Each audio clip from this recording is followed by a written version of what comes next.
at some point in your life, you're going to take a big L. Something humiliating, something disappointing. There's no getting around it. Well, today, I'd like to share one of my moments like that, and maybe you'll get something out of it.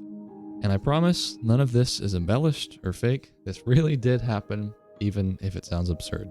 So, a long time ago, back when I was a freshman in high school, I was at our high school orientation.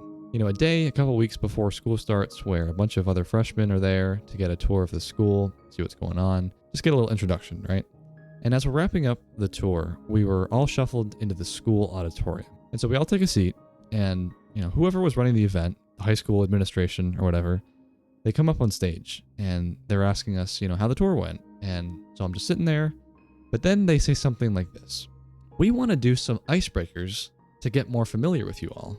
And I'm like, oh boy, everyone's favorite thing in the world, icebreakers, right? And so this woman starts calling some random names. And I was like, surely my name won't be called. Well, sure enough, out of the hundreds of possible names they could have picked, my name was called. And so this woman ends up saying like 4 of our names, mine included. And she says, okay, we'd like the 4 of you to come up on stage. And I was like, okay, this is happening. The 4 of us have been called to get up on stage in front of hundreds of people. This can't be good.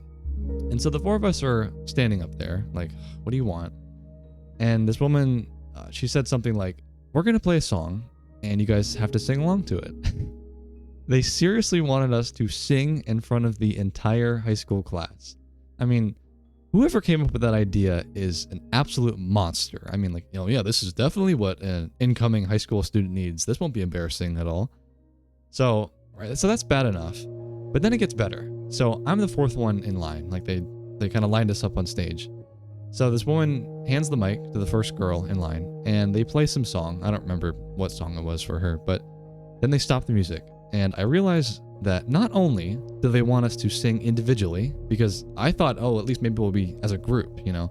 But no, they want us to sing individually, and they want us to sing a cappella, because they stopped the music. They literally expected us to sing by ourselves with no music in front of hundreds of people. So this girl, after the music stops, and she's expected to sing, but she's like, sorry, I don't know the lyrics, you know, and she genuinely might not have known the lyrics, but, you know, she, you know, didn't do it. So the woman's like, fine, fair enough, and she moves on to the next girl in line, same process. And so, like, they're coming, I can see the mic coming to me. Eventually, I'm like, oh God.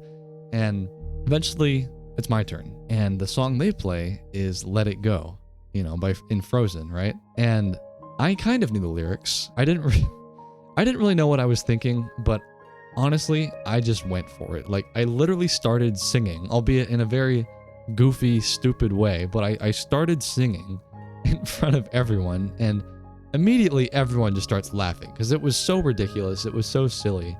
And I think due in part because everyone else, the other 3 girls, didn't sing. So I think they were probably just expecting me to do the same, but no, I went for it. So that happened. And then she was like, okay, you guys can get off the stage now. And I went back to my seat. And so what I realized in that moment is that, you know, that could have been the absolute worst start possible for high school. You know, the biggest L you could take. And it wasn't. I mean, right afterwards, as we were all leaving the auditorium, ready to get on the buses and go home, I was running into some people from middle school, you know, that I hadn't seen in years. And they were like, dude, that was so funny. Like, no one was pointing and laughing. Nobody really said anything because, I mean, truth be told, nobody cares. Nobody cares, really. Like, most of us, if not all of us, have had moments where we're self-conscious about something like, oh, I don't like how my hair looks, or, oh, people are going to make fun of me for this. But really, when you look back on it, it doesn't matter. I could have let that moment destroy me, you know, become a little hermit that's just petrified of ever being in a public situation like that again, but it didn't happen. And I think it certainly helps to let loose a bit. You know, I wasn't, you know, Pavarotti up there singing like an opera singer, but I was definitely being a bit of a goofball, but that probably helped. You know, don't be so tightly wound and stiff. You know, awkward situations like that can be made much more bearable when you just kind of roll with the punches. Because like I said, nobody cares. Everyone is just in their lane, you know, tunnel vision, focusing on themselves, and they probably don't care about your embarrassing moment. I mean, maybe for a couple minutes or, you know, even days if it was really bad, but it might sting a bit on the ego, but trust me, in the long run, it just does not matter. All right? I hope that helps at least someone out there. and I'll catch you later.